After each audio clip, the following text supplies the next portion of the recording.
So, hey everyone, it's Stephen. So, I have here my father's clock, which I believe he was given either in the late 1940s or early 1950s. Um, and upon his graduation from college, perhaps, or something like that. Maybe when he came home from World War II. He wasn't in the war, but he was off to, he was off to training right at the end and never saw combat. But anyway, he got this clock, and the clock has become it's been with me for quite a while, but I've never really paid some much attention to it. It's just an artifact of my father's that I had.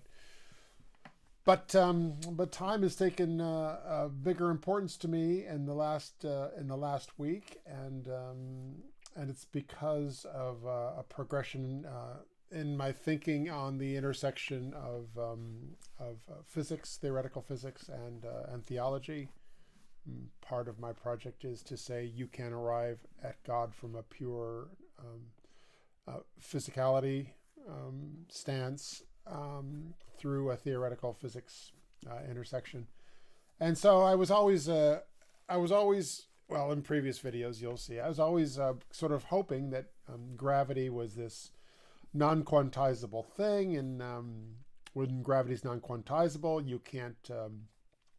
you can't bring all the forces of nature together, and you can't have an equation of the universe. So this idea of a universal equation that has been pursued by science, that would explain the universe, is not a complete project, because gravity is just is not wanting to be quantized. It doesn't want to be.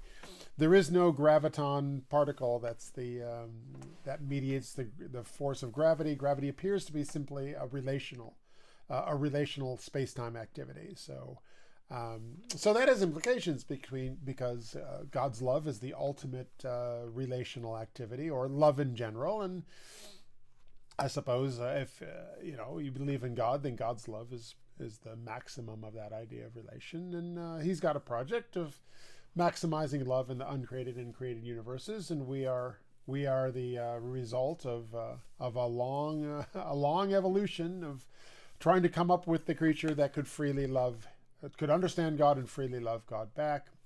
Those two things go hand in hand. Without understanding, there's not love. So so I was always, that's great.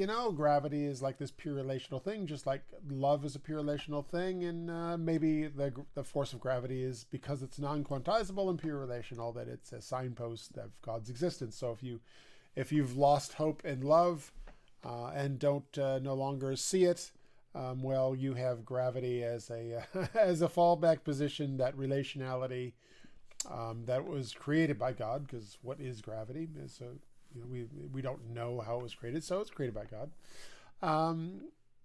So we have that as a sign, as a sign. So the problem with that is that the majority of scientists believe that gravity will eventually be quantized, and so that's a bummer. So we lose the relationality of gravity as a signpost to God's to God's activity of maximization of love as through us as lovers. But here's the thing: is that if gravity is quantizable, then time is no longer a constant. So in a world where gravity is not quantized, time is a constant, and it's just a given.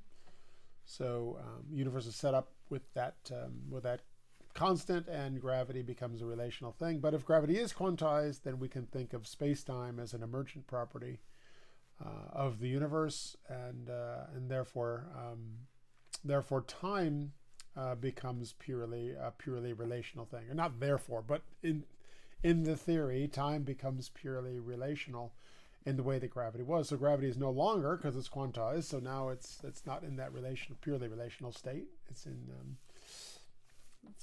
but the time, emergent time, becomes a purely relational thing.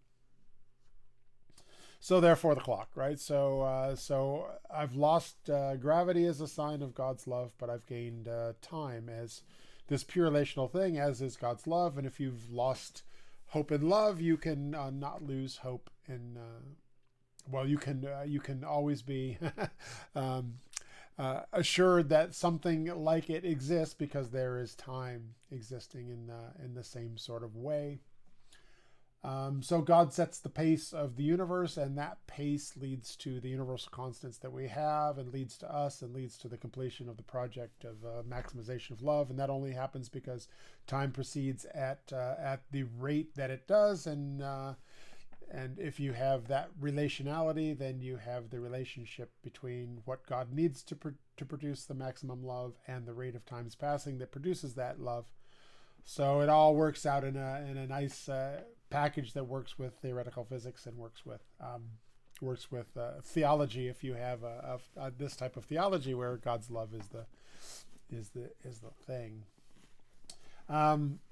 Yeah, so that's nice because gravity is kind of abstract. You know, you think, well, I don't believe in God's love, but I have gravity. Seems weird, right? But I don't have love, but I have time. But I have the passing of time to indicate that love, right? That seems much less weird. There's many movies where as the person becomes alone, as the person loses the relationality of other people,